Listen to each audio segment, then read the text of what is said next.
شروع اللہ کے نام سے جو نہایت مہربان رحم کرنے والا۔ السلام علیکم ویورز، آج بہت ہی اہم خبر ہے اور وہ تمام امیدیں جو مدعی جوڑ کر بیٹھے ہوئے تھے آج وہ کسی حد تک دم بھی توڑ گئی۔ وہ اصل خبر کیا ہے؟ کار ڈیفنس حادثہ، اس کے حوالے سے میں پہلے بھی اپنے ناظرین کو اپڈیٹ کرتا رہا ہوں، اپنے چاہنے والوں کو، اپنے دوستوں کو، اپنے سبسکرائبر کو اور ان تمام دوستوں کو بھی جنہوں نے مجھے ابھی تک سبسکرائب نہیں کیا، ان تمام کے لیے جو ہے میں یہ ویلاگ بناتا ہوں اور میری کوشش ہوتی ہے کہ اصل خبر جو ہے تمام لوگوں تک پہنچ سکے۔ گزارش ایک ہی کروں گا، التجا کروں گا، ریکویسٹ کروں گا کہ چینل کو سبسکرائب کریں، ویڈیو کو لائک کریں اور بیل آئیکن کا جو بٹن ہے وہ بھی دبا دیں تاکہ آپ کو بر وقت جو ہے اصل خبر پہنچتی رہے وقت کے ساتھ ساتھ۔ سب سے پہلے آج ہم بات کریں گے ڈیفنس کار حادثے کی، اور ڈیفنس کار حادثے کے اندر آج کیا ہوا وہ بہت اہم ڈیولپمنٹ تھی، کیونکہ کل کا ویلاگ جن دوستوں نے دیکھا اور جو میں نے کیا تھا اس میں نے یہ بتایا تھا کہ آج پولیس جو ہے کافی زیادہ متحرک نظر آ رہی ہے اور پولیس بہت سارے حربے استعمال کرتے ہوئے یہ کرے گی کہ کسی بھی طریقے سے جو ہے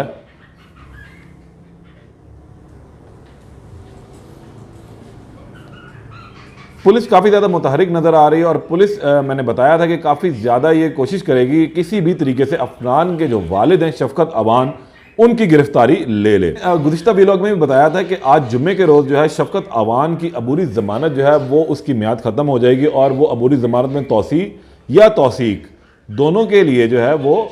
انسداد دہشت گردی خصوصی عدالت میں جائیں گے۔ تو آج کا احوال کچھ اس طرح ہے کہ آج صبح جو ہے شفقت عوان کی جو عبوری ضمانت میں توسیع تھی وہ ختم ہوئی، جس میں توثیق کے لیے یا توسیع کے لیے وہ دوبارہ انسداد دہشت گردی خصوصی عدالت میں پیش ہوئے۔ ہونا وہی تھا جس طرح پہلے ہوا کہ مدعی اپنے وکیلوں کے ساتھ جو ہے بر وقت وہاں پہنچ چکے تھے۔ کیس کی سماعت جو ہے وہ انسداد دہشت گردی کی خصوصی عدالت کی جج ابھر گل صاحبہ نے کی۔ ابھر گل صاحبہ کے سامنے جو ہے پولیس ریکارڈ بھی پیش کیا گیا اور پولیس ریکارڈ میں پھر استدعا کی گئی کہ ملزم جو ہیں یہ شفقت عوان یہ موقع کے اوپر موجود تھے، ان کی جو ہے عبوری ضمانت خارج کی جائے تاکہ پولیس ان کو اپنی تحویل میں لے سکے اور اس کے بعد انہیں تفتیش کی جائے کہ یہ جائے وقوع کے اوپر آخر کیا کر رہے تھے۔ پولیس کو شک یہ ہے کہ شاید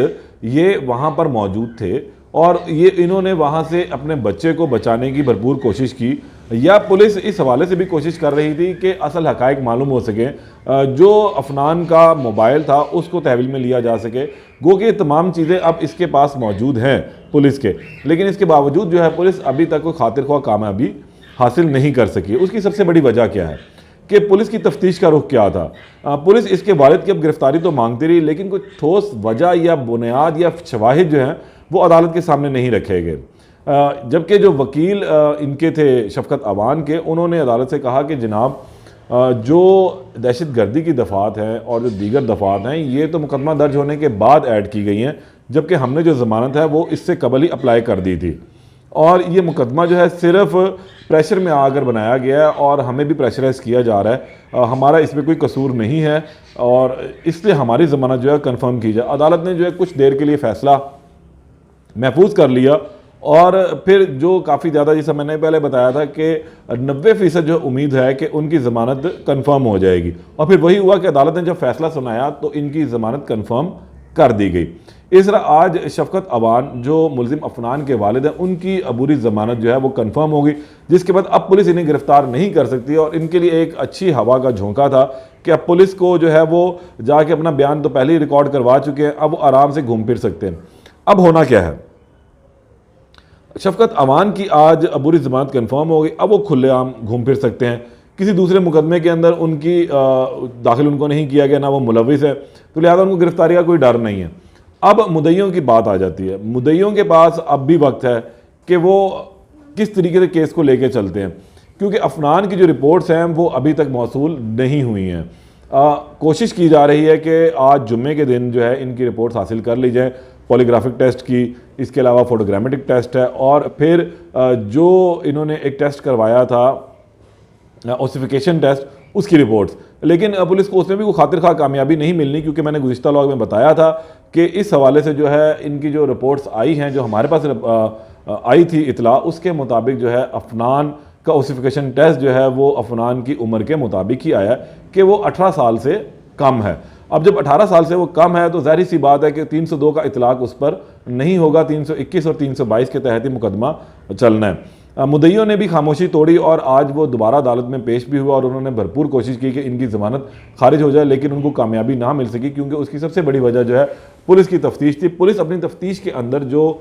کوئی ایسا ٹھوس بنیاد شواہد نہیں دے سکی جس کی بنیاد پر عدالت ان کی ضمانت خارج کرتی اور پولیس ان کو اپنی تحویل میں لیتی۔ اکثر مقدمات میں اسی طرح ہی ہوتا ہے کہ پولیس کی ناقص تفتیش کی وجہ سے ملزمان کو فائدہ پہنچ جاتا ہے، اور اس میں بھی کچھ اسی طرح ہی ہے، اگر وہ ملزم ہیں تو ان کو شاید فائدہ پہنچ جائے۔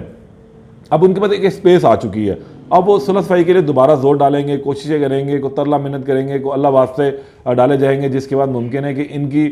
صلح بھی کسی موقع پر جا کر ہو جائے۔ لیکن اس کا جو دوست ابراہیم ہے وہ ابھی تک پولیس کی حراست میں ہے، جو میری اطلاع تھی کہ آج شاید اس کو بھی جو ہے وہ چھوڑ دیا جائے گا اور اس کی جو گرفتاری التوا میں رکھی گئی تھی وہ التوا سے ختم ہو جائے گا، اس کو بھی جو ہے اس تمام معاملے سے کلین چٹ مل جائے گی۔ لیکن یہ جو افنان بچہ ہے اس کو کلین چٹ کس طرح ملنی ہے؟ اس کی دوسری صورتحال ہے، ATC کے اندر ایک تو صلح نہیں ہو سکتی ہے، پہلی تو بات ہے، مدعی ریاست بن جائے گی اور ریاست کے پاس اتنے شواہد ابھی بھی اکٹھے نہیں ہیں کہ 302 کا جو کیس ہے وہ چلایا جا سکے۔ یہ ایک بڑی اہم چیز ہے کہ ریاست کے پاس اتنے شواہد نہیں ہیں کہ 302 کا کیس چلے۔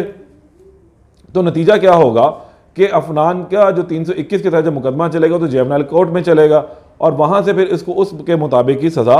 ہوگی۔ اب آگے کی صورتحال کیا بنتی وہ تو اب دیکھنا یہ ہے کہ پولیس کے پاس جیسے ہی رپورٹس موصول ہوں گی تو پولیس کو پتہ چل جائے گا کہ پولیس اپنا چلان کس نوعیت کا مرتب کرنا ہے، کیونکہ چلان آنے کے بعد یہ تمام معاملات چلیں گے۔ اور لیکن قانونی طور پر اگر ہم بات کرتے ہیں تو افنان کا چلان داخل ہونے کے بعد جو ہے یہ اپنی عبوری ضمانت بعد از گرفتاری ضمانت جو ہے وہ دائر کریں گے اور اس میں اس کو ضمانت مل بھی جائے گی اور پھر یہ آرام سے یہ بھی باہر آئے گا، اپنا جو کام کر بھی سکتے ہیں، جو پڑھائی اسٹڈی یہ کر رہا ہے وہاں اسکول آ جا سکتا ہے اور اس کے بعد جو ہے یہ ٹرائل چلتا رہے گا۔ اگر اس ٹرائل میں ایسے شواہد سامنے آ جاتے ہیں تو پھر اس کو سزا بھی ہوگی اور پھر سزا دیکھنی ہے کہ وہ کس حساب سے دی جاتی ہے، جو قانون کے اندر درج ہے وہی اس کو سزا ملے گی۔ لیکن اگر اس کے دوران ان کے ساتھ دوبارہ صلح بھی ہو جاتی ہے تو بھی یہ معافی کا حل نکل سکتا ہے۔ لیکن فی الحال اب اس کیس کے اندر اگلا مدعی جو ہوگا وہ ریاست ہوگی اگر یہ صلح کر بھی لیتے ہیں۔ یہ تو آج تک کی اپڈیٹ تھی۔ آئندہ کے لیے پھر وہی میں ایک گزارش کروں گا، التجا کروں گا کہ خدا را اپنے بچوں کو جو ہے وہ محفوظ رکھیں، انہیں کسی بھی قسم کی ایسی گاڑی یا موٹر سائیکل مت دیں، یہ کم عمر ڈرائیورز کو جن کے پاس لائسنس نہیں ہے، تاکہ وہ نہ خود کا نقصان کریں نہ کسی اور کی جان کا نقصان کریں۔ آخر میں پھر وہی ایک مرتبہ دوبارہ التجا ہے کہ چینل کو لائک کریں، سبسکرائب کریں، ویڈیو کو شیئر کریں۔ اللہ نگہبان۔